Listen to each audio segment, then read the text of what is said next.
Ihibas pa yan, malaki pa ang ihibas. Kasikli.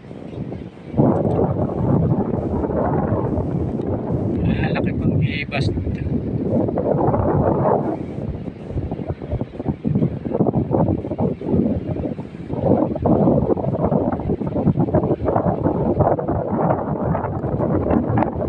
Yung kabilang yan.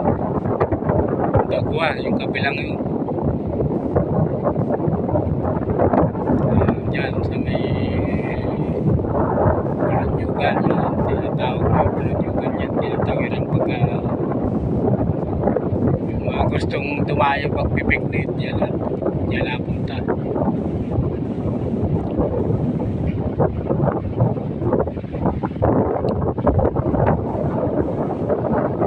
Guys, yung itsura ng mga tinatawag dito sa aming punto.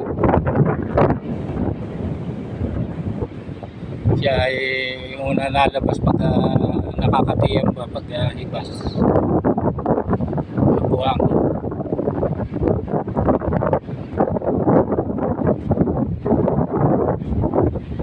Dito pag naliligot ang ganda buwangin, alam brown ng buwangin dito, hindi kagaya doon sa ibang lugar na white sand.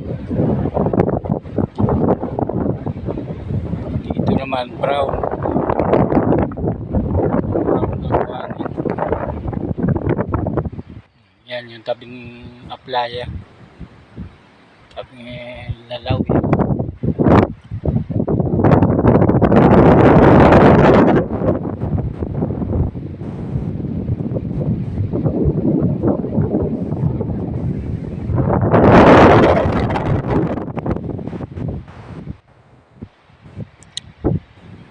Yan yung pinakang ilog namin, dinudungan.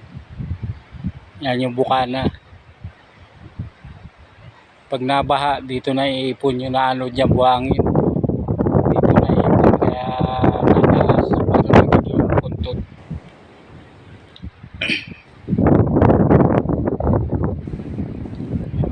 Mapapansin nyo palipad sa lubog dito.